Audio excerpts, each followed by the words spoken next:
சிவகார்த்திகேயன் அப்படி அமரன் மேடையில் பேசியிருக்கிறது ரொம்ப தவறு. அதாவது எல்லா தயாரிப்பாளர்களையும் கேவலப்படுத்துகிற விஷயம். இது வரைக்கும் அவர் 25 படத்தில் நடிச்சிருக்காரு. 25 படத்தினுடைய தயாரிப்பாளரும் சரியாக சம்பளம் கொடுக்கலைன்னு அர்த்தமா? அப்போ தனுஷையும் சொல்கிறாரா? ஆரம்பத்தில் இவர் வளர்த்து விட்டது யாருன்னா தனுஷ் தான். எதிர்நீச்சல்னு ஒரு பெரிய படத்தை சிவகார்த்திகேயன் நம்பி எடுத்தார். ஆரம்பத்தில் மெரினா படத்தில் பாண்டியராஜன் டேரக்டர் அவர் சிவகார்த்திகேயனை இன்ட்ரடியூஸ் பண்ணார். அதுக்கப்புறம் எஸ்கேப் ஆர்டிஸ்ட் மதன் முதல்ல ஒரு படம் வெற்றி படம் அடைஞ்சதுக்கு காரெல்லாம் இவருக்கு வாங்கி கொடுத்தாரு 1 கோடி ரூபாய்க்கு. இந்த மாதிரி பல தயாரிப்பாளர்களுடைய ஒத்துழைப்பில் இவர் நடிக்க வந்துட்டு ராஜ்கமல் ஃபிலிம்ஸில் மட்டும்தான் எனக்கு சம்பளம் கொடுத்தாங்க. சிவகார்த்திகேயன்ட்ட நிறைய பேர் பாதி பணத்தை வாங்கிட்டு போயிடுறாங்க, முழு சம்பளம் கொடுத்தா கூட பாதி பணத்தை வாங்கிட்டு போயிடுறாங்க அப்படின்லாம் அவர் பேட்டி கொடுத்துருக்காரு. அதில் ஒரு விஷயம் இருக்குது. அது என்னென்னா, யாருக்கிட்டையும் யாரும் போய் பாதி பணத்தெல்லாம் வாங்க முடியாது. ஒரு உதாரணத்துக்கு 30 கோடி ரூபா சிவகார்த்திகேயன் சம்பளம் வாங்குறாருன்னு வச்சுக்கோங்க. இப்போ 30 கோடி ரூபா ஒரு தயாரிப்பாளரை கொடுத்துட்டு இன்னொருத்தன் பாதி பணத்தை கொடுங்கன்னு வாங்கிட்டு போக முடியுமா? 15 கோடியை காரண காரியம் இல்லாமல் வாங்கிட்டு போக முடியுமா? அதுக்கு ஒரு காரணம் இருக்குது. படம் சரியாக போகாதனால இல்லை, அதாவது சார் லயம் லைட்டில் சினிமாக்குள்ளே வராரு சார். நிறைய படங்கள் பெரிய பெரிய படங்களாக நடிக்க ஆரம்பிக்கிறாரு, பெரிய உச்சத்துக்கு போகிறாரு. அதுலெல்லாம் மாட்டுக்கிறது கிடையாது. அவருடைய திறமை, அவருடைய கதை தேர்வு, அவருடைய தயாரிப்பாளர் தேர்வு, இயக்குனர் தேர்வு எல்லாம் கலந்தது. அதாவது சிவகார்த்திகேயனுடைய வெற்றி கடுமையான உழைப்பாளி சிவகார்த்திகேயன். அதுலெல்லாம் நம்ம மாட்டுக்கிறது சொல்ல முடியாது. ஆனால் சிவகார்த்திகேயன் ஒரு தவறு செய்கிறார். என்ன தவறு செய்கிறாருன்னா, இது போன்ற எக்ஸ்க்ளூசிவான வீடியோக்களை தொடர்ந்து காண மீடியா சர்க்கிள் சேனலை சப்ஸ்கிரைப் பண்ணுங்க.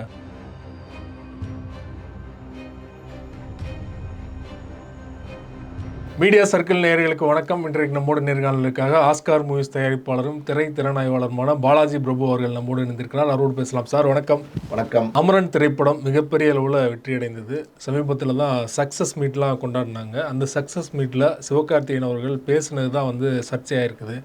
குறிப்பாக இதற்கு முன்னாடி நான் பல படங்கள் நடித்திருந்தாலுமே எந்த தயாரிப்பாளரும் எனக்கு முழுமையான சம்பளத்தை கொடுக்கல, பேரெலாம் குறிப்பிட்டு சொல்லலை, ஆனால் பொதுவாக சொல்லியிருக்காரு. பொதுவான தனுஷ்லேருந்து எல்லாரையும் தான் அவர் மென்ஷன் பண்ண மாதிரி ஆயிடுச்சு. ஒன்று. இன்னொரு விஷயம் படம் ரிலீஸுக்கு முன்னாடி, இந்த படத்துக்கு முன்னாடி நடித்த திரைப்படங்கள் படம் ரிலீஸுக்கு முன்னாடி ஃபினான்சியர் அன்பு செலின் வீட்டில் தான் ஆஃபீஸில் தான் உட்காந்துருப்பேன் ஒரு படம் ரிலீஸ் ஆகும் போதும் அப்படிங்கிற மாதிரி அவர் பேசியிருக்காரு. அன்பு செலின்னு அதே மேடையில் தான் உட்காந்து சிரிச்சிட்டு இருந்தார். சர்க்காஸ்டிக்காக சொல்லியிருந்தாலுமே பல தயாரிப்பாளர்கள் கண்டிப்பாக யோசிச்சிருப்பாங்க, நம்மளாம் என்ன பணம் கொடுக்கலையா? ஒரு தயாரிப்பாளராக உங்களுடைய பார்வை என்ன? சிவகார்த்திகேயன் அப்படி அமரன் மேடையில் பேசியிருக்கிறது ரொம்ப தவறு. அதாவது எல்லா தயாரிப்பாளர்களையும் கேவலப்படுத்துகிற விஷயம் இது. ஆக்சுவலி இதுக்கு முன்னாடி பல தயாரிப்பாளர்கள் சிவகார்த்திகேயன் வச்சு படம் எடுத்திருக்காங்க. ஆரம்பத்தில் மெரினா படத்துலேருந்து, அதுக்கப்புறம் கேடி பில்லா, கில்லாடி ரங்கா, அப்புறம் மனங்கொத்தி பறவை, அப்புறம் தனுஷ் ஒரு படம் எடுத்தார் எதிர்நீச்சல், அப்புறம் நம்ம எஸ்கேப் ஆர்டிஸ்ட் மதன் அவர் பல படங்கள் சிவகார்த்திகேயன் வச்சு எடுத்தார், லிங்குசாமி எடுத்தார். ஏகப்பட்ட ப்ரொடியூசர்ஸ் சிவகார்த்திகேயனை வச்சு படம் எடுத்திருக்கும் போது பொதுவாக யார் பேரையும் குறிப்பிடாமல் இதுக்கு முன்னாடி எந்த படத்துலையும் எனக்கு சரியாக சம்பளம் கொடுக்கல அப்படிங்கிறது எப்படிப்பட்ட விஷயம்னு பாருங்கள். அதாவது எல்லா தயாரிப்பாளரும் இதுக்குள்ளே இருக்காங்க. இது வரைக்கும் அவர் 25 படத்தில் நடிச்சிருக்காரு. 25 படத்தினுடைய தயாரிப்பாளரும் சரியாக சம்பளம் கொடுக்கலைன்னு அர்த்தமா? அப்போ தனுஷையும் சொல்கிறாரா? தனுஷ் தான் இவரை வளர்த்து விட்டார். ஆரம்பத்தில் இவரை வளர்த்து விட்டது யாருன்னா தனுஷ் தான். எதிர்நீச்சல்னு ஒரு பெரிய படத்தை சிவகார்த்திகேயன் நம்பி எடுத்தார். ஆரம்பத்தில் மெரினா படத்தில் பாண்டியராஜன் டேரக்டர் அவர் சிவகார்த்திகேயனை இன்ட்ரடியூஸ் பண்ணார். அதுக்கப்புறம் எஸ்கேப் ஆர்டிஸ்ட் மதன் முதல்ல ஒரு படம் வெற்றி படம் அடைஞ்சதுக்கு காரெல்லாம் இவருக்கு வாங்கி கொடுத்தாரு 1 கோடி ரூபாய்க்கு. இந்த மாதிரி பல தயாரிப்பாளர்களுடைய ஒத்துழைப்பில் இவர் நடிக்க வந்துட்டு ராஜ்கமல் ஃபிலிம்ஸில் மட்டும்தான் எனக்கு சம்பளம் கொடுத்தாங்க அப்படிங்கிறது தவறான ஸ்டேட்மெண்ட். அப்படி அவர் மேடை ஏறி அப்படி சொல்லியிருக்கக்கூடாது. சொல்கிறது எல்லா தயாரிப்பாளரையும் ஒட்டுமொத்தமாக அசிங்கப்படுத்துறதுக்கு சமம். கமலஹாசன் அவர்களை உயர்த்தி பேசுகிறதுக்காக அப்படி சொல்லியிருந்தா கூட மற்ற தயாரிப்பாளர்கள் மட்டுப்படுத்துகிற மாதிரி இல்லை. கமலஹாசன் அவர்களை உயர்த்தி சொல்ல வேணாம் நம்ம யாருமே சொல்லலை. கமலஹாசன் அவர்களை நல்லா பாராட்டி பேசட்டும், நல்லாவே உயர்த்தி சொல்லட்டும், என்ன வேணால் பாராட்டட்டும், அது வேறு விஷயம். ஆனால் யாருமே சரியாக இது வரைக்கும் சம்பளம் கொடுக்குறீங்கிறது என்ன மாதிரியான ஸ்டேட்மெண்ட்? அப்போ இத்தனை படம் நீங்கள் நடிச்சிருக்கீங்க, இவ்வளோ பெரிய உயரத்துக்கு நீங்கள் உயர்ந்திருக்கீங்க, எல்லாருமே உங்களுக்கு பல தயாரிப்பாளர் இருந்திருக்காங்க. கேஜிஆர் ராஜேஷ் இதுக்குள்ளே இருந்திருக்காரு, பல தயாரிப்பாளர் இருந்திருக்காங்க. எல்லா தயாரிப்பாளருமே அப்போ உங்களுக்கு சம்பளம் கொடுக்கலையா? அப்போ நீங்கள் என்ன சொல்ல வரீங்க? சரியான ஸ்டேட்மெண்ட்டாக எனக்கு தெரியும். ஏற்கனவே ஒரு மேடையில் பார்த்தீங்கன்னா, அது விஜய் டிவியை சொன்னாரா தனுஷ் அவர்களை சொன்னாரான்னு தெரியல, இந்த மாதிரி நான் எங்கே போனாலுமே உங்களை ஏற்றி விட்டவங்கன்னு சொல்லிட்டு அவங்க சொல்கிறாங்க அப்படிங்கிறது பிடிக்காத மாதிரி ஒரு விஷயத்தை வெளிப்படையாக பேசியிருந்தார் இல்லையா? ஸோ அவர் நான் இவரால் தான் வளர்ந்தேன் அப்படிங்கிறது எங்கேயுமே மென்ஷன் பண்ணுறது அவர் பிடிக்கலையா அவருக்கு? இல்லை அவர் வந்து வந்து விஜய் டிவி ஒரு ஷோலேருந்து வந்தவர். இன்றைக்கி வந்து சினிமாவுக்கு வந்ததுக்கப்புறம் இவ்வளோ பெரிய உச்சத்தை அடைஞ்சிருக்காரு. சில பிரச்சனைகள்லாம் இருக்க தான் சார் செய்யும். அதாவது வந்து ஒரு நடிகன் திடீர்னு கிளம்பி பெரிய லெவலில் வரும்போது சில பிரச்சனைகள், சில அவமானங்கள், சில கேவலங்கள் எல்லாமே இருக்க தான் செய்யும். இது வந்து ஆரம்ப காலத்தில் அதாவது எஸ்ஏ சந்திரசேகர் அவர் வந்து தயாரிப்பாளர் இயக்குனராக இருந்து தன்னுடைய மயனை வந்து சொந்த படத்தில் எடுத்தார். அப்போ கூட விஜய் சாரை பற்றி இதெல்லாம் ஒரு மூஞ்சியா அப்படிங்கிற மாதிரியான விமர்சனங்கள்லாம் வந்துச்சு. சினிமா பின்னணியிலிருந்து வந்த ஒரு நடிகருக்கே இந்த விமர்சனம்லாம் இருந்துச்சு. அப்புறம் அஜித் நம்ம நிறைய விஷயங்கள் பேசியிருக்கோம். ஆரம்ப காலத்தில் ஏகப்பட்ட அவமானங்கள்லாம் அஜித் சந்திச்சு தான் வந்திருக்காரு. ரஜினிகாந்த் சந்திக்கலையா? ஒரு பேட்டி ஒரு மேடையிலே வந்து அவர் ஓப்பனாக சொல்லியிருக்காரு, ஒரு தயாரிப்பாளர் என்னை நடிக்க கூப்பிட்டாரு, சம்பளத்தை வந்து அட்வான்ஸ் கொடுக்க மறுத்துட்டாரு, நான் வந்து கார் கொடுத்துருங்க நான் திரும்பி போகிறேன்னு சொன்னதுக்கு கார் கூட கொடுக்கல, நான் வந்து ஏவிஎம் ஸ்டுடியோவிலேருந்து புதுப்பேட்டை கார்டன் அதாவது வந்து ஆழ்வார்பேட்டை வரைக்கும் நான் நடந்தே வந்தேன் என்னோடய வீட்டுக்கு, அப்போ என்னை எல்லோரும் கேலியாக கிண்டலாக பார்க்குற மாதிரி இருந்துச்சு அப்படின்லாம் சொன்னார். இதே ஏவிஎம் ஸ்டுடியோவுக்கு நான் ஃபாரின் காரில் வந்து இறங்குவேன் அப்படின்னு மனசில் வைராக்கியம் நினச்சிட்டு வந்தேன், அதே மாதிரி போய் நான் இறங்கினேன் அப்படின்னு ரஜினிகாந்த் சொல்லியிருக்காரு. அது அவமானம் தானே, அசிங்கம் தானே. இப்போ விஜயகாந்த் சாரை எடுத்துக்கிட்டிங்கன்னா ஆரம்ப காலகட்டத்தில் ஒரு படத்தில் நடிக்கும்போது சாப்பிட உட்காந்துருக்காரு மத்தியானம் லஞ்சில். ஒரு ப்ரொடக்ஷன் மேனேஜர் வந்து அவருடைய அதாவது வாயில் ஒரு சோறு எடுத்து வைக்க போகும்போது தட்டை சடார்னு பிடுங்கியிருக்காரு. பிடுங்கிட்டு ஹீரோயின் வந்துட்டாங்க எந்திரிச்சுவாங்க அப்படின்ட்டு இருக்காரு. சார் சாப்பிட்டு வந்துடுறேன் சார் அப்படின்றாரு. பாப்பா ஹீரோயின் வந்துட்டாங்கிறே சாப்பிட்டு வர அதுங்கிற அப்படின்னு சொல்லியிருக்காரு. உடனே கையை கழுவிட்டு எந்திரிச்சு போயிருக்காரு. அப்போ தான் அவர் வைராக்கியமாக நினச்சாரா நம்ம வந்து எல்லாருக்கும் என்ன அதாவது வந்து நம்ம பெரிய ஆளாக வந்துட்டால் இந்த சாப்பாடுங்கிற விஷயத்த நம்ம எல்லாருக்கும் தாராளமாக கொடுக்கணும் அப்படின்னு கடைசி வரைக்கும் கொடுத்தாரு. இந்த மாதிரி அவமானங்கள் அசிங்கங்கள்லாம் சார் எல்லாருக்குமே உண்டு, யாருக்கு இல்லைங்கிறீங்க? இது வந்து சிவகார்த்திகேயன் மட்டும்தான் இருந்துச்சா? கிடையாது. சிவகார்த்திகேயன் எந்த பின்னணியும் இல்லாமல் வந்தார். அதுவும் வந்து பாருங்கள் பல முன்னணி நடிகர்கள் இருக்கிறாங்க. இன்றைக்கி வந்து விஜயோட இடத்த சிவகார்த்திகேயன் பிடிப்பாரா அப்படிங்கிற இடத்துக்கெல்லாம் பேசுகிற அளவுக்கு உயரத்துக்கு வந்துட்டாருன்னா அது பல பேருடைய பொறாமைகள் எல்லாம் இருக்கத்தான் சார் செய்யும். போட்டி பொறாமை இல்லாமல் இருக்குமா? அது இருக்கும். அதெல்லாம் மீறி தான் ஜெயிச்சு வரணும். அதனால் அது வந்து ஒரு கஷ்டமாக அவர் பேசக்கூடாது, பேசுகிறது தப்பு. சிவகார்த்திகேயன்ட்ட வந்து நிறைய பேர் வந்து பாதி பணத்தை வாங்கிட்டு போயிடுறாங்க, முழு சம்பளம் கொடுத்தா கூட பாதி பணத்தை வாங்கிட்டு போயிடுறாங்க அப்படின்லாம் அவர் பேட்டி கொடுத்துருக்காரு. அதில் ஒரு விஷயம் இருக்குது. அது என்னென்னு யாருக்கிட்டையும் வந்து யாரும் வந்து போய் பாதி பணத்தெல்லாம் வாங்க முடியாது. ஒரு உதாரணத்துக்கு 30 கோடி ரூபா சிவகார்த்திகேயன் சம்பளம் வாங்குறாருன்னு வச்சுக்கோங்க. இப்போ வந்து 30 கோடி ரூபா ஒரு தயாரிப்பாளரை கொடுத்துட்டு இன்னொருத்தன் வந்து பாதி பணத்தை கொடுங்கன்னு வாங்கிட்டு போக முடியுமா? 15 கோடியை காரண காரியம் இல்லாமல் வாங்கிட்டு போக முடியுமா? அதுக்கு ஒரு காரணம் இருக்குது. படம் சரியாக போகாதனால இல்லை அதாவது வந்து சார் சிவகார்த்திகேயன் வந்து லயம் லைட்டில் சினிமாக்குள்ளே வராரு சார். நிறைய படங்கள் வந்து பெரிய பெரிய படங்களாக நடிக்க ஆரம்பிக்கிறாரு, பெரிய உச்சத்துக்கு போகிறாரு. அதுலெல்லாம் மாட்டுக்கிறது கிடையாது. அவருடைய திறமை, அவருடைய கதை தேர்வு, அவருடைய தயாரிப்பாளர் தேர்வு, இயக்குனர் தேர்வு எல்லாம் கலந்தது. அதாவது வந்து சிவகார்த்திகேயனுடைய வெற்றி வந்து கடுமையான உழைப்பாளி சிவகார்த்திகேயன். அதுலெல்லாம் நம்ம மாற்றுக்கிறது சொல்ல முடியாது. ஆனால் சிவகார்த்திகேயன் ஒரு தவறு செய்கிறார். என்ன தவறு செய்கிறாருன்னா, ஆடி ராஜான்னு வந்து ஒரு தயாரிப்பாளர், அவர் தன்னுடைய நண்பர் அதாவது சிவகார்த்திகேயனோட நண்பர், அவரை வந்து தயாரிப்பாளராக முன்னிறுத்தி இவர் வந்து நிறைய கடன் பத்திரத்துல எல்லாம் கையெழுத்து போட்டு வாங்கி கொடுத்து சொந்த படம் எடுக்கிறார். தன்னை ப்ரொமோட் பண்ணிக்கிறதுக்கு சொந்த படம் எடுக்கிறார். ஆரம்ப காலத்தில் சிவகார்த்திகேயன் எடுத்த நிறைய படங்கள் அதாவது ஆர்டி ராஜா மூலமாக எடுத்த எல்லா படங்களுமே சிவகார்த்திகேயனோட சொந்த படங்கள் தான் கிட்டத்தட்ட. அப்படி இருக்கும்போது அந்த கடன் எல்லாம் தயாரிப்பாளர் என்பவர் லாப நஷ்டங்களை ரெண்டுமே சுமக்க வேண்டியவர். இப்போ சிவகார்த்திகேயன் வந்து ஒரு நடிகர், ஒரு ஆரம்ப காலத்துலேருந்து வளர்ந்து வர்றார். இப்போ வந்து ஒரு 12-13 வருஷம் தான் ஆகுது சினிமாவில். இப்போ இதுக்கு இவர் தயாரிப்பு வந்து ஒரு 6 வருஷத்துக்கு முன்னாடியே பண்ண ஆரம்பிச்சிட்டாரு. இப்போ வந்து ஒரு 6 வருஷத்துலேயே தயாரிப்பை கையில் எடுக்கிறாரு. தயாரிப்புங்கிறது அவ்வளோ ஈஸியான விஷயம் கிடையாது. அதாவது வந்து பல ஜாம்பவான்கள் உள்ள வந்து எங்கே போனோம் ஏது போனோன்னு தெரியாத அளவுக்கு அடையாளம் தெரியாமல் போயிருக்காங்க இந்த சினிமா துறையில். பல உதாரணங்கள் நம்ம சொல்லலாம். அப்படி இருக்கும்போது துறையை வந்து சிவகார்த்திகேயன் கையில் எடுக்கிறார். எதனால் கையில் எடுக்கிறார்? அதாவது வந்து தன்னை ப்ரொமோட் பண்ணிக்கிறதுக்கு ஒரு காரணம். இன்னொரு காரணம் வந்து அதாவது நமக்கு வந்து ஒரு 30 கோடி ரூபா சம்பளம் கிடைக்குதா, நான் உதாரணத்துக்கு தான் சொல்கிறேன். இன்னொரு 30 கோடி ரூபா நம்ம இந்த படத்தை தயாரிக்கிற தயாரிப்பாளருக்கு லாபம் கிடைக்குதா. ஸோ ரெண்டையும் நம்ம எடுப்போம் அப்படின்னும் போது 30, 60 நம்ம எடுத்துடலாம் அப்படின்னு ஒரு கால்குலேஷன். தப்பு கிடையாது, வியாபார கால்குலேஷன் தான். ஆனால் அந்த வியாபார கால்குலேஷன் அவருக்கு தான் இல்லையா லாஸ்? ஆமாம், இல்லை லாஸ் ஆனதுதான் உண்மை. எல்லாத்துலேயுமே லாஸ் ஆச்சு, ஒவ்வொரு படத்துலையும் லாஸ் ஆச்சு. லாஸ் ஆக எல்லா கடன் பத்திரத்துலையும் கையெழுத்து போட்டுகிட்டே வர்றாரு. அந்த கடன் வந்து கிட்டத்தட்ட 90 கோடி ரூபா 80 கோடி ரூபாய்க்கு மேலே கடன் அக்யூமுலேட் ஆயிடுது, சேர்ந்துருது கடன். அப்போ சேரும்போது என்ன ஆகுது, அந்த கடன் கொடுத்தவங்க நல்லா யோசிச்சு பாருங்கள், ஃபைனான்ஸ் பண்ணவங்க அன்பன் ஆஃபீஸில் உட்காந்து தான் நான் வந்து ஒவ்வொரு படம் ரிலீஸ்லேயும் நான் பஞ்சாயத்து முடிச்சுட்டு வெளியில் வந்திருக்கேன் அப்படிங்கிறாங்க. அவர் சொல்லியிருக்காரு. சார் இது எல்லா தயாரிப்பாளர்களுக்கும் பொருந்தும். இன்னைக்கு எல்லா தயாரிப்பாளர்களும் ஃபைனான்சியர் ஆஃபீஸில் உட்காந்து தான் கடைசி நிமிஷம் வரைக்கும் ரிலீஸ் பிரச்சனைகளை தீர்த்துட்டு வர்றாங்க. புரியுதா உங்களுக்கு? அதாவது வந்து அந்த காலத்தில் பார்த்தீங்கன்னா லேபில் உட்காந்துருப்பாங்க. எந்த லேபோ அந்த லேபில் போய் உட்காந்து அந்த லேப் லெட்டர் வெளியில் வந்தால் தான், லேப் நோ கிளியரன்ஸ் டியூ கொடுத்தா தான் அந்த தயாரிப்பாளர் படத்தை ரிலீஸ் பண்ண முடியும். அந்த நோ கிளியரன்ஸ் லெட்டரை வந்து லேப் எப்போ கொடுப்பாங்கன்னா, ஃபைனான்சியர் ஒரு லெட்டர் லேபுக்கு கொடுப்பாரு. எனக்கு வர வேண்டிய பாக்கியெல்லாம் செட்டில் ஆயிடுச்சு, நீங்கள் வந்து இந்த படத்தை ரிலீஸ் பண்ணுறதுக்கு அப்ஜெக்ஷன் இல்லைன்னு லெட்டர் கொடுக்கலான்னு அப்படி இருந்துச்சு. இப்போ வந்து நேரடியாக லேபெல்லாம் இல்லாதனால ஃபைனான்சியர் ஆஃபீஸ்லேயே போய் உட்கார வேண்டிய சூழ்நிலை.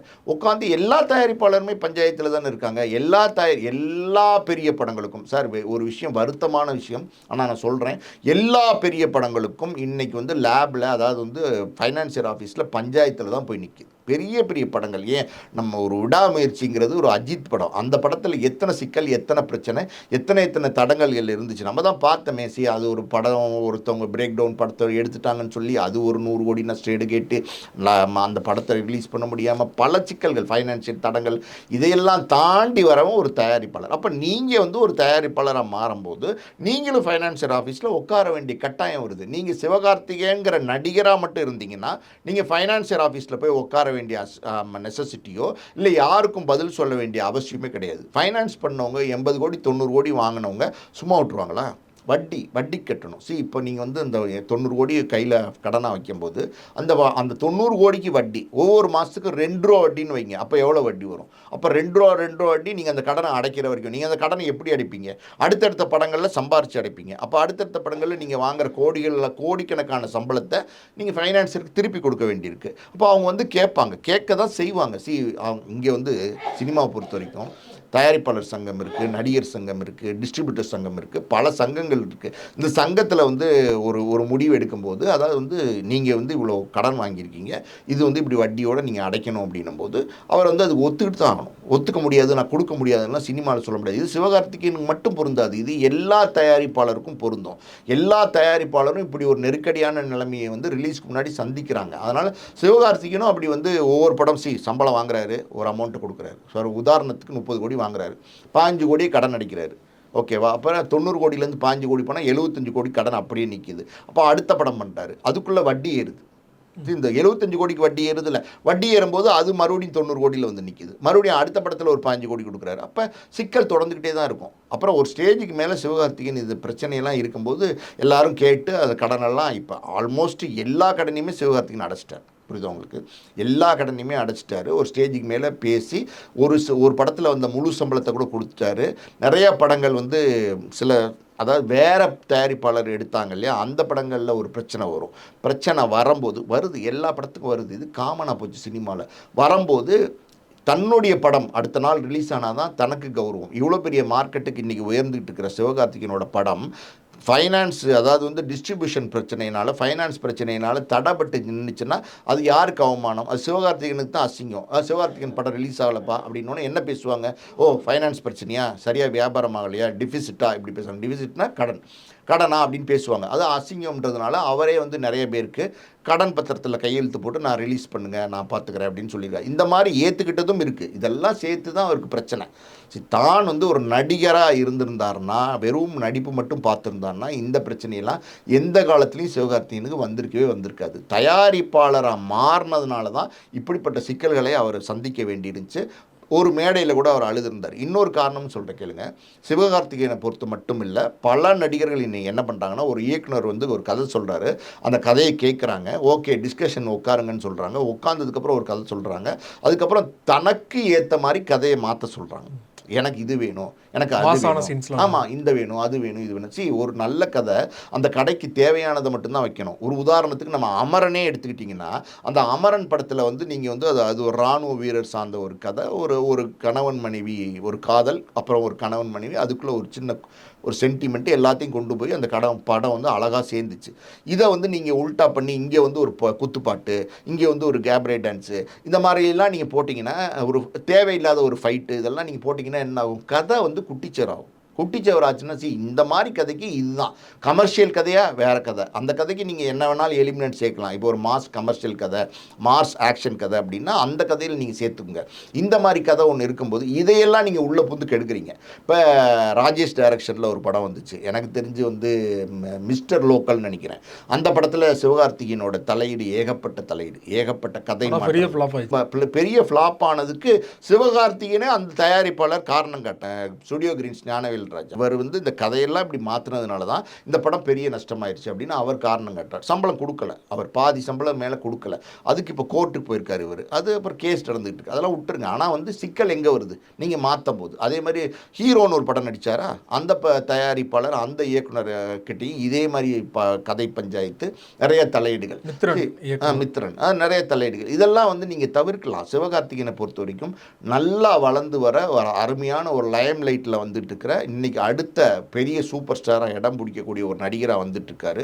அப்படி இருக்கும்போது அவருக்கு ரொம்ப கவனம் தேவை. டான் படம் வந்து பெரிய வெற்றி அடைஞ்சது, கிட்டத்தட்ட புதுமுக இயக்குனர் 100 கோடி ரூபாய்க்கு மேலே வந்து சிவகார்த்திகேயன் வச்சு வெற்றி படம் கொடுத்தாரு. அந்த தயாரிப்பாளருமே அவருக்கு முழு பணம் கொடுக்கல அப்படிங்கிறத அதை சொல்ல வராரா? இல்லை யார் பேரையும் அவர் குறிப்பிடல சார், யார் பேரையும் எந்த தயாரிப்பாளர் பேரையும் குறிப்பிடல. ஆனால் இது ஒரு சர்ச்சையாகும் அப்படின்னு தெரிஞ்சிருக்கும் இல்லையா? ஏன்னா நம்ம இப்படி ஒரு ஸ்டேட்மெண்ட் சொன்னா கண்டிப்பா வந்து தனுஷ் அவர் தெரிஞ்சேதான் சொல்லியிருக்காரு. அவர் தெரிஞ்சேதான் சொல்லியிருக்காரு. ஒரு மேடையில் என்ன பண்ணாரு, அழுதாரா இல்லையா?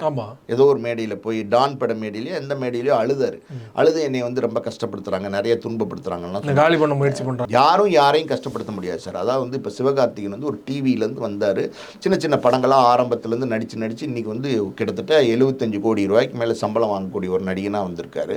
எப்படி முடிஞ்சிச்சு, எப்படி சாத்தியம் முடிஞ்சிச்சு? எல்லாரும் இவரை துன்பப்படுத்தினா, எல்லாரும் இவரை கஷ்டப்படுத்தினா எப்படி இவரால் வந்திருக்க முடியும்? இவரே ஒரு உதாரணமாக எடுத்துப்போம், எப்படி வந்திருக்க முடியும்? எல்லாத்தையும் சார், சில தடங்கல்கள், சில பிரச்சனைகள்லாம் எல்லாமே இருக்கும் சார். ஒரு ரோட்லேயே நம்ம போயிட்டு இருக்கும்போது 4-5 ஸ்பீட் பிரேக்கர் இருக்க தான் செய்யுது. அந்த ஸ்பீட் பிரேக்கர் இருக்குங்கிறதுக்காண்டி தொடர்ந்து நம்ம கார் ஓட்டாமல் போயிடுறோமா? அப்படி கிடையாது. தடைகள் இல்லாமல் எங்கே உங்களுக்கு எந்த தொழிலில் உங்களுக்கு வந்து ஈஸியாக போகிற மாதிரி இருக்குது. அது சினிமா தொழில் வந்து கிட்டத்தட்ட பெரிய திமிங்கலம் முழுங்குற தொழில் மாதிரி ஒரு தொழிலுக்குள்ளே நீங்கள் வந்திருக்கீங்க. அப்படி இருக்கும்போது உங்களுக்கு கவனம் தேவை. இந்த மாதிரியான விஷயங்களை இப்போ சிவகார்த்திகேயன் வந்து முழு கடன்லேருந்து வெளில வந்துட்டார். இப்போ வந்து ராஜ்கமலுக்கு வந்து பண்ணார், அமரன் பண்ணார். இப்போ வந்து அடுத்து டான் பிக்சர்ஸாக அந்த பிக்சர்ஸ்க்கு வந்து இப்போ வந்து பராசக்தி பண்ணுறாரு. இப்போ வந்து முருகதாசரோட படம் பண்ணுறாரு. அடுத்தடுத்து இந்த மாதிரி ட்ராவல் பண்ணட்டும். படங்கள்லாம் தயாரித்தா பிரச்சனை சார். ஏன் ராஜ்கமல் ஃபிலிம்ஸு கமலஹாசனே விஸ்வரூபம் படத்துக்கு 1000 சிக்கல் 1000 தடங்களை சந்திக்கும் போது எத்தனை வருஷம் ஆளுமை, எத்தனை வருஷம் சினிமாவில் இருக்கார்? கிட்டத்தட்ட இன்றைக்கி நீங்கள் கணக்கு எடுத்துக்கிட்டிங்கன்னா 60 வருஷத்துக்கு மேலே சினிமாவில் இருக்கார் கமலஹாசன். அவ்வளோ மூலக்காரர், அவ்வளோ ப்ரில்லியண்ட்டு, எல்லா விஷயத்துலையுமே கிளவராக ஹேண்டில் பண்ணக்கூடியவர். அவர் நடிகராக இருந்தால் சம்பளம் வாங்கிட்டு போயிடலாம். இப்போ அவர் தயாரிப்பாளராக மாறும்போது அவருக்கும் அந்த சிக்கல் வந்துச்சுல்ல. நான் நாட்டை விட்டே போக போகிறேன்னு சொன்னாரா இல்லையா கமலஹாசன்? அந்த சிக்கல்லாம் வந்துச்சு, வரத்தான் செய்யும். கமலஹாசனுக்கே வருது. அப்போ அத்தனை வருஷம் அனுபவம் உள்ள கமலஹாசனுக்கே வருது. ஏன் ரஜினிகாந்த் பாபா படம் எடுத்தார், பாபா படம் எடுத்த போது அது சரியாக போகல, அது தயாரிப்பு. அப்போ பணத்தை கொடுக்க போகிறீங்களா இல்லையா? எங்கள் காசெல்லாம் பெரும் நஷ்டமாயிடுச்சு, கொடுக்க போகிறீங்களா இல்லையான்னு ரஜினிகாந்த் வீட்டில் போய் போர்க்கொடி தூக்க ஆரம்பிச்சிட்டாங்க யார், டிஸ்ட்ரிபியூட்டர்ஸ். அப்புறம் ரஜினிகாந்த் வேறு வழி இல்லாமல் அந்த பணத்தை எல்லாம் செட்டில் பண்ணார் கூப்பிட்டு. அந்த சினிமாவில் இருந்த பெரிய பிரபலமான முக்கியமான டிஸ்ட்ரிபியூட்டர் தயாரிப்பாளர்லாம் கூப்பிட்டு இது எப்படியா அமிக்கபிளாக செட்டில் பண்ணுங்கன்னு செட்டில் பண்ணார். அதுக்கப்புறம் ரஜினிகாந்த் இப்போ என்ன சொல்கிறார் எல்லா மேடையிலையும், சினிமா தயாரிக்காதீங்க. ஏன் அவர் பொண்ணுக்கே என்ன சொல்றாரு, தயாரிப்பாளராக மாறாதீங்கிறாரு. வெளியில் நடிச்சுட்டு காசு வாங்கிட்டு போறாரு. இப்போ ரஜினிகாந்த் சேஃபாக இருக்கார்ல. அந்த மாதிரி ரஜினி கமல் மாதிரி ஆளுங்களுக்கே இவ்வளோ சிக்கல் வரும்போது இப்போ தான் சினிமா இண்டஸ்ட்ரிக்குள்ளே என்ட்ரி கொடுத்துருக்க ஒரு லேட்டஸ்ட் நடிகர். அப்படி தான் நம்ம பார்க்கணும். ஒரு 10-12 வருஷத்துக்குள்ளே வந்திருக்க சிவகார்த்திகேயனுக்கு பிரச்சனைகள் இல்லாமல் இருக்குமா? கொடுக்காமல் இருப்பாங்களா? சினிமா தயாரிப்பு என்பது வேறு, நீங்கள் சினிமா நடிகராக இருப்பது ரொம்ப சேஃபு. புரியுதா உங்களுக்கு மார்க்கெட் வந்து நீங்கள் வந்து அழகாக உங்கள் தயாரிப்பாளர் வந்து செல்லப்பிள்ளையாக அவங்கள வச்சுக்கிறாங்க. எல்லா விதமான ஸ்பெசிலிட்டிஸும் கொடுக்குறாங்க. என்ன ஸ்பெசிலிட்டிஸ் உங்களுக்கு கொடுக்கல ஒரு பெரிய நடிகனுக்கு? அத்தனை ஸ்பெசிலிட்டிஸும் அனுபவிச்சுட்டு சந்தோஷமாக படத்தில் நடிச்சுட்டு எந்த டென்ஷன் இல்லாமல் ரிலாக்ஸ்டாக போக வேண்டியதானே. நீங்கள் ஏன் தயாரிக்க வரீங்க? இப்போ தயாரிக்க வந்த எத்தனையோ தயாரிப்பாளர் தயாரிப்பு தொழில் தெரிஞ்சு தயாரிக்க வந்தவங்க. புரியுதா உங்களுக்கு? நான் சொல்கிறது வந்து ஆஸ்கார் ஃபிலிம்ஸ் ரவிச்சந்திரன் மாதிரி, லிங்குசாமி திருப்பதி பிரதர்ஸ் மாதிரி நிறைய உதாரணம் சொல்லலாம் சார். அந்த காலத்தில் பார்த்தீங்கன்னா எல்லோரும் நல்லோரேன்னு ஒரு படம் அதே லிங்குசாமி நீங்கள் சொல்கிற உதாரணமாக காட்டுற லிங்குசாமி பார்த்தீங்கன்னா தயாரிப்பில் நிறைய நஷ்டமடைஞ்சு தான் இன்ன வரைக்கும் ஆள் அட்ரஸ் இல்லாமல் இருக்காரு. ஆமாம் சார், தயாரிப்புக்கு வந்தீங்கன்னா சிக்கல். நான் தான் சொல்கிறேன், தயாரிப்புக்கு வந்தீங்கன்னா சிக்கல். ஒரு கௌதம் வாசுதேவ் மேனனும் ஒரு படம் தயாரிச்சு எல்லாருமே சார், நான் வந்து இவங்க லிங்குசாமி ஆகட்டும், கௌதம் வாசுதேவன் ஆகட்டும், யாராகட்டும், இவங்களாம் வந்து கிரியேட்டர்ஸ். இவங்களுடைய கற்பனை திறன் என்ன ஆகும்னா, நீங்கள் வந்து கௌதம் வாசுதேவனை லிங்குசாமி 2 பேரையும் நம்ம உதாரணத்துக்கு எடுத்துவோம். இப்போ என்ன பிரச்சனை அப்படின்னா, இவங்க வந்து இயக்குனராக இருக்கும்போது பாருங்கள் அருமையான படங்கள் கொடுத்தாங்க. ஆனந்தம், ரன்னு, இந்த மாதிரி படங்கள் கொடுத்தாங்க. கௌதம் வாசுதேவன் மேனனை பொறுத்த வரைக்கும் விண்ணை தாண்டி வருவாயா, நிறைய படங்கள் கொடுத்தாரு, அருமையான படங்கள் கொடுத்தாரு. ஒன்ஸ் அவர் தயாரிப்பாளராக மாறி, தயாரிப்பாளராக கௌதம் வாசுதேவனும் தயாரிப்பாளராக லிங்குசாமியும் வந்து நிற்கும் போது அவங்களுக்குள்ள பிரச்சனை, ஃபைனான்ஸ் பிரச்சனை. சரி, இங்கே அந்த பணத்தை வாங்கி எப்படி இந்த ஷூட்டிங் நடத்துறது, இந்த ஷூட்டிங் நடத்தினா எப்படி வியாபாரம் பண்ணுறது, இந்த கடனை எப்படி அடைக்கிறது, இந்த கடன் வாங்கினதுக்கு வட்டி எப்படி அடைக்கிறது, இந்த வட்டிக்கு எங்கே கடன் வாங்கி வட்டிக்கு மறுபடியும் எங்கே கடன் வாங்கி அடைக்கிறது, இப்படி உங்களுடைய தாட்ஸ் மாற ஆரம்பிச்சிச்சுன்னா என்ன ஆகும், உங்களுடைய கிரியேட்டிவிட்டின்னு ஒன்று இருக்குது பார்த்தீங்களா, அது போயிடும். சரி, நல்ல கிரியேட்டர் கௌதம் வாசுதேவன் மேனன், அருமையான படைப்பாளி லிங்குசாமி, இவங்களோட கிரியேட்டிவிட்டியில் எங்கே போச்சு இல்லை. இப்போ அவங்க படங்களில் அடி வாங்க ஆரம்பிச்சாங்க. அடுத்த தயாரிப்பில் தோல்வி எடுத்தவங்க மட்டும் பேசுகிறோம் இல்லையா, நிறைய இயக்குநர்கள் வந்து பேனர் ஆரம்பிச்சு நிறைய சார் இங்கே பாருங்க, சக்ஸஸ்ஃபுல்லாக இருந்தவங்க நீங்கள் யாராவது 4 பேர் சொல்லுங்கள், நான் சொல்கிறேன் கேளுங்க. சமீபத்தில் நான் கேளுங்க, தனுஷ் தயாரிச்சார், இல்லை தனுஷ் தயாரிச்சார் ஒன்றரை ஏன் நிறுத்திட்டாரு? எஸ் பிக்சர்ஸ் சங்கர் பெரிய தயாரிப்பாளர், அவர் வந்து டைரக்டர், பிரம்மாண்ட இயக்குனர், தயாரிப்பாளராக இருந்தார் இல்லையா, அவர் ஏன் நிறுத்திட்டாரு? இன்னும் நிறைய பேர் சொல்லிக்கிட்டே போகலாம். பெரிய பெரிய தயாரிப்பாளர் நிறுவனங்கள்லாம் ஏன் இன்னைக்கு படம் எடுக்கிறதில்ல? நீங்கள் சொல்லுங்கள். நான் சொல்ல வந்த பேர் வந்து அந்த காலத்துலேருந்து இந்த பிரச்சனை இருக்குது சார். தயாரிப்பு என்பது ரொம்ப ஆபத்தான தொழில். அது உள்ள நுணுக்கம் எல்லாம் தெரிஞ்சு உள்ள வரவங்களையே காலை பிடிச்சி இழுத்து கொண்டு போய் எங்கே கொண்டு போய் விடுவோன்னே நமக்கு தெரியாது. அப்படி ஒரு டேஞ்சரான தொழில். அப்படி இருக்கும்போது நான் ஒரு உதாரணம் சொல்ல வந்தேன், அது மிஸ் ஆயிடுச்சு. என்னென்னா, எல்லோரும் நல்லோருன்னு ஒரு படம். யார்? ஜெமினி பிக்சர்ஸ், வாசன், நம்ம ஆனந்த விடன் எஸ்எஸ் வாசன் இருக்கார்ல, அவர் ப்ரொடியூசரு. தமிழ், தெலுங்கு, அப்புறம் வந்து ஹிந்தி 3 லாங்குவேஜில் எடுத்தார். நல்ல பாசிட்டிவ் டைட்டில் தான். ஆனால் அந்த ஒரே படம் அவருடைய இங்கே ஜெமினி பார்சன் காம்ப்ளெக்ஸ் இருக்கே, அது என்னன்னு நினைக்கிறீங்க? முதல்ல ஜெமினி ஸ்டுடியோவாக இருந்துச்சு, புரியுதா உங்களுக்கு? மொத்த இடத்தையும் விற்றுட்டார். ஸோ ஒரு படம் வந்து ஒரு பெரிய நிறுவனத்தையே ஆட்டி அசைச்சிருது சார். கவிதாலயா எங்கே சார்? எத்தனையோ படங்கள் எடுத்த கவிதாலயா, பாலச்சந்தருக்கு மேலேயா சார் ஒரு ஆள் வேணும்? எங்கே சார் இன்னைக்கு கவிதாலயா? ஏன் சார்? ஏன் ராமநாராயணன் வந்து 100 படங்களில் வந்து சம்பாரித்து 100 படங்கள், பாம்பு, பள்ளி, எலி, பூனை எல்லாரையும் வச்சு பிரமாதமாக எடுத்து படங்கள் எடுத்து சம்பாரிச்சார். ராமநாராயணன் சாரோடைய பையன் முரளி ராமநாராயணன் சார் ஒரு படம் எடுக்கிறார், என்ன மெர்சல். அந்த ஒரு படத்துக்கு அப்புறம் அடுத்த படம் எடுக்க முடியல. ஏன்? தயாரிப்பு பெரிய அளவில் ஹிட்டுன்னு சொன்னாங்க, ஆனாலுமே அவரால் எடுக்க சார். அவருக்கு நஷ்டம், பெரிய நஷ்டம். இது உண்மை. பெரிய லெவலில் ஹிட்டு வெட்டில் ஒரு சில படங்கள் வந்து வியாபாரத்தில் வந்து நஷ்டமாயிரும், தயாரிப்பாளருக்கு, வாங்கினவங்களுக்கு லாபமாயிரும். புரியுது உங்களுக்கு? நிறைய உதாரணங்கள் சொல்லிட்டு போகலாம். இப்போ சங்கிலி முருகன் வந்து காதலுக்கு மரியாதைன்னு ஒரு படம் எடுத்தார், ஃபாசிலில் வச்சு விஜய் ஷாலினியை வச்சு எடுத்தார். அவர் அந்த படத்தை ப்ரொடியூஸ் பண்ணி அது ஒரு சின்ன விலைக்கு ஃபஸ்ட் காப்பி பேசிஸில் ஆஸ்கார் ஃபிலிம்ஸ் ரவிச்சந்திரனுக்கு விற்றுட்டார், மொத்த படத்தையும் விற்றுட்டார். இப்போ சங்கிலி முருகனுக்கு வந்து ஒரு சின்ன கணிசமான லாபம் தான் கிடச்சிச்சு. ஆனால் ஆஸ்கார் ஃபிலிம்ஸ் ரவிச்சந்திரனுக்கு கோடிகளை கொட்டிச்சு இந்த படம். புரியுது உங்களுக்கு? அந்த மாதிரி நிறைய உதாரணங்கள் இருக்குது. வாங்கினவங்களுக்கு நஷ்டமாயிரும், வாங்கினவனுக்கு லாபமாயிரும், தயாரித்தவங்களுக்கு நஷ்டமாயிரும், தயாரித்தவங்களுக்கு லாபமாயிரும், வாங்கினவனுக்கு நஷ்டமாயிரும். இப்படி பல உதாரணங்கள் சொல்லிகிட்டே போகலாம் சார். அது மாதிரி சிவகார்த்திகேயனுடைய கஷ்ட பிரச்சனைகளுக்கு எல்லாமே வந்து காரணம் என்னென்னா, அவர் தயாரிப்பாளராக மாறினது தான். இப்போ சமீபத்தில் கூட பார்த்தீங்கன்னா டிராகன் படம் வந்து மிகப்பெரிய அளவில் வெற்றிகரமாக போயிட்டுருக்கு. அந்த படம் ரிலீஸுக்கு முன்னாடி பார்த்தீங்கன்னா அந்த படத்தோட ஹீரோ பிரதீப் ரங்கநாதன் வந்து அவரையும் வந்து சில பேர் வந்து டார்கெட் பண்ணுறாங்க, அவரையுமே வந்து காலி முயற்சி பண்ணுறாங்க அப்படிலாம் சொல்லியிருக்காரு இல்லையா? அவர் வந்து சிம்பத்தி தேடுறாருன்னு நினைக்கிறேன். அதாவது வந்து சிவகார்த்திகேயன் மாதிரி அவர் வரலான்னு பார்க்குறாரு. ஏன்னா இந்த படம் சிவகார்த்திகேயன் எப்படி மேடையில் அழுதாரோ அப்படி அழுகலான்னு நினைக்கிறாரு. இது ஒரு விஷயம். இன்னொரு விஷயம் இங்கே முக்கியமாக சொல்கிறேன் கேளுங்க. ஒரு ஹீரோவாக படத்தில் நடிக்கிறவர் எந்த இடத்துலையும் மேடையில் பப்ளிக்கான இடத்துல அழுகலாம் கூடாது. புரியுதா உங்களுக்கு? அழுதிங்கன்னா உங்களோட ஹீரோ இமேஜ் அடிபடும். உங்களை வந்து ஒர்ஷிப் பண்ணுறாங்க. ஒரு விஜய் மாதிரி, அஜித் மாதிரி, ரஜினி மாதிரி, கமல் மாதிரி ஆர்டிஸ்ட் எல்லாம் என்ன பண்ணுறாங்க, மக்கள் வந்து கொண்டாடுறாங்க, நம்மளுடைய சூப்பர் ஸ்டார்னு நினைக்கிறாங்க. என்ன நினைக்கிறாங்க? 300 பேரை நம்ம தலைவர் அடிப்பாடுறா, 400 பேர் வந்தாலும் ஃபைட்டு ட்ரெயினில் ஓடிக்கிட்டே அடிப்பாடுறா அப்படின்லாம் நம்ம பார்க்கும்போது நீங்கள் போய் ஒரு மேடையில் நின்று அழுக ஆரம்பிச்சிங்கன்னா உங்களுக்கு என்ன ஆகும்? ஹீரோயிசம் அடிபடுமா அடிபடாது. அந்த மாதிரி செய்கிறதே தப்பு. முதல்ல சிவகார்த்திகேயன் மேடை ஏறி அழுததே தப்பு. அவருக்கு 1000 வேதனைகள், துன்பங்கள் எல்லாமே இருந்திருக்கலாம். அது எங்கேயாவது ஒரு பர்சனலான ஒரு ரூமில் யாராவது ஒரு நண்பர்கள்ட்ட தன்னுடைய வருத்தங்களை ஷேர் பண்ணலாம். இப்போ அதை விட்டுட்டு மேடையில் அழுகும்போது என்ன ஆகுதுன்னா அந்த ஹீரோயிசம் அடிபடும். அதுக்கு என்றைக்குமே நம்ம இடம் கொடுக்கக்கூடாது. புரியுது உங்களுக்கு? இப்போ நீங்கள் ஒரு ஒரு ஒரு டெத்து அங்கே நீங்கள் அழுகிறீங்கன்னா அது வேறு மாதிரி பார்க்கப்படும். நீங்கள் மேடை ஏறி இப்படி அழுகிறீங்கன்னா அது வேறு மாதிரி பார்க்கப்படும். இதெல்லாம் தவிர்க்கணும். நடிகர்கள் பெரிய ஹீரோவாக வரவங்க ஹீரோயிசம் என்ன ஆகிறது அப்படிங்கிறது யோசனை பண்ணி இதெல்லாம் தவிர்க்கணும். இப்போ பிரதீப் ரங்கநாதனை எடுத்துக்கிட்டால் என்னை வந்து செடியை வந்து வளருது, அந்த இலையெல்லாம் கிள்ளி போடுறாங்க, இருந்தாலும் வேர் வந்து ஆழமாக வளர்ந்துக்கிட்டே இருக்குது, நல்ல டீப் ரூட்டடாக போயிட்டுருக்கு அப்படின்லாம் ஒரு மேடை ஏறி சமீபத்தில் பேசியிருக்காரு இந்த ட்ராகனில். நான் என்ன கேட்குறேன், அப்படி வந்து கிள்ளி போடுறவங்க யாரான்னு சொன்னார்னா யாருன்னு சொல்லுங்கள், என்ன பிரச்சனைன்னு சொல்லுங்கள். ஏன் மூடி மறைச்சு பேசுகிறீங்க? நீங்கள் வெளிப்படையாகவே சொல்லலாமே. ஒரு விஷயத்த சொல்ல வரீங்க, அப்போ வெளிப்படையாக சொல்லுங்கள். ஆல்ரெடி சொன்ன மாதிரி சில பிரச்சனைகள் எல்லாம் இருக்கத்தான் செய்யும். இப்போ இவர் திடீர்னு வந்து பிரதீப் ரங்கநாதன் வந்து 2K கிட்ஸினுடைய நாயகனாக கொண்டாட ஆரம்பிச்சிட்டாங்க. முதல்ல வந்து லவ் டுடேக்கு அப்புறம் இப்போ டிராகன் வந்து சக்க போடுது.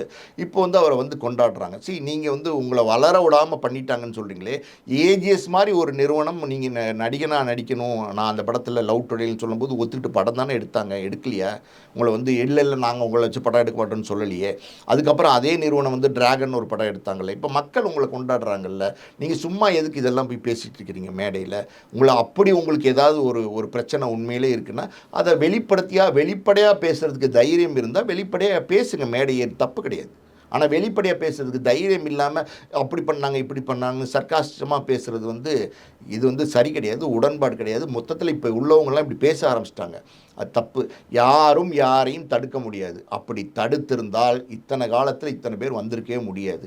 எல்லாமே நீங்கள் வந்து எல்லா சினிமா பேக்ரவுண்ட்லேருந்து வந்தவங்கள, ரஜினி வந்தப்போ, கமல் வந்தப்போ, விஜயகாந்த் வந்தப்போ, சத்யராஜ் வந்தப்போ, பல பேர் வந்தப்போ, வந்து சரத்குமார் வந்தப்போ எல்லாம் சினிமா பேக்ரவுண்ட் இல்லாமல் தான் வந்தாங்க. ஏன் அஜித் வந்தப்போ பல பேர் சொல்லிக்கிட்டே போகலாம். அதனால் வந்து யாரும் யாரையும் தடுக்க முடியாதுன்னு தான் உண்மை. உண்மையான உங்களோட வளர்ச்சி, உங்களோட திறமை, உங்களுடைய வெற்றி தான் பேசும். அது இருந்துச்சுன்னா மக்கள் உங்களை கொண்டாடுவாங்க. ரொம்ப நன்றி சார். சிவகார்த்திகேயன் தொடர்பாக பல்வேறு விஷயங்கள் எங்களோட பகிர்ந்து கொண்டீங்க. மிக்க நன்றி. நன்றி.